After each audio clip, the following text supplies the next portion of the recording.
Cari voucher game online yang pembayarannya gampang alias praktis lewat Undipin aja. Payment gateway terbesar dan terfavorit di Indonesia. Metode pembayarannya sangat banyak dan bahkan bisa dibeli di Indomaret manapun. Cek di www.undipin.co.id untuk info lebih lanjut.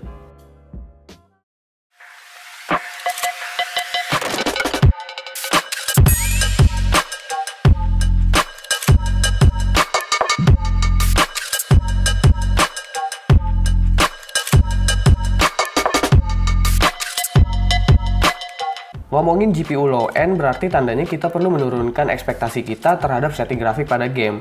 Tapi kita perlu tahu sampai sejauh mana GPU tersebut memberikan performance tanpa harus mementingkan kualitas gambar sebagus mungkin. Radeon RX 550 dihadirkan oleh AMD untuk pengguna yang mau step up to the next level dari iGPU, juga e-sport kompetitif. Seperti dukungan DirectX 12, Vulkan, FreeSync, dan decoding HEVC 4K, di mana dengan GPU ini, kalian udah bisa untuk stream video dengan resolusi 4K 60 fps dan HDR. Yang intinya, RX 550 juga mungkin bisa jadi opsi kalau ada dari kalian yang ingin membuat HTPC atau home theater PC. Meski udah mendukung multi-display, output yang dihadirkan bisa dibilang ngepas. Cuma DVI-D, DisplayPort, dan juga HDMI. GPU ini hadir dengan GCN arsitektur generasi keempat yaitu Polaris. Dibekali dengan 8 compute unit dan 512 frame prosesor, rasanya memang RX 550 akan berjalan baik pada scene e-sport yang nggak begitu banyak membutuhkan GPU super kencang. Dan jika dilihat-lihat, seakan-akan RX 550 ini ialah RX 460 yang dipangkas. Tapi ingat, GPU yang digunakan ialah Polaris Enchange atau Refresh, yang memang berbeda dengan RX 460.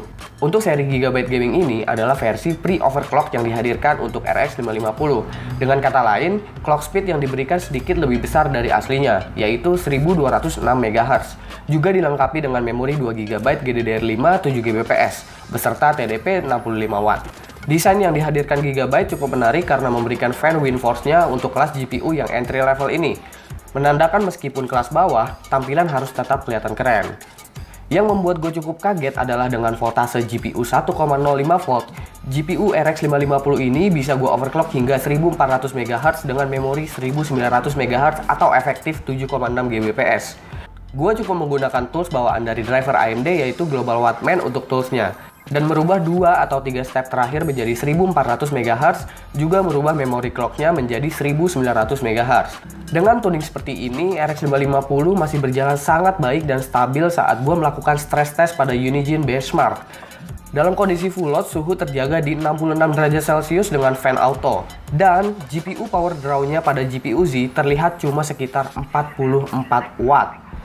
Sebagai pengujian selanjutnya, gue menggunakan test bench Cooler Master V1 dengan CPU Core i7 6700K running di 4,5 GHz, Asus Maximus 8 Ranger, Cooler Master Air Maker 8, Cooler Master V750, Corsair Vengeance LED 2x8GB 3200 MHz C16, Samsung SSD 850 Evo 120GB, WD Blue 1TB, dan Windows 10 64-bit.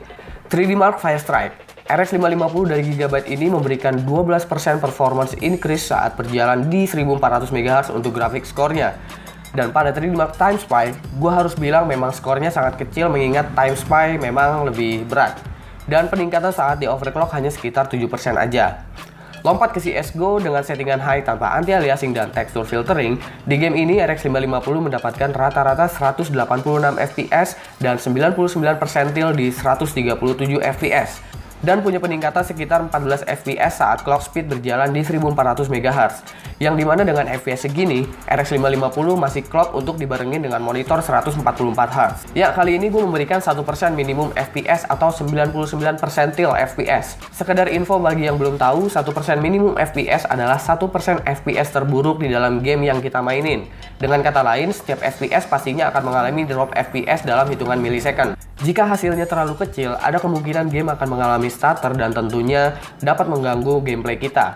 Sementara minimum FPS ialah sekumpulan rata-rata FPS terendah yang dihasilkan. Jadi tolong bedakan antara 99 persentil dan minimum FPS. Oke, lanjut.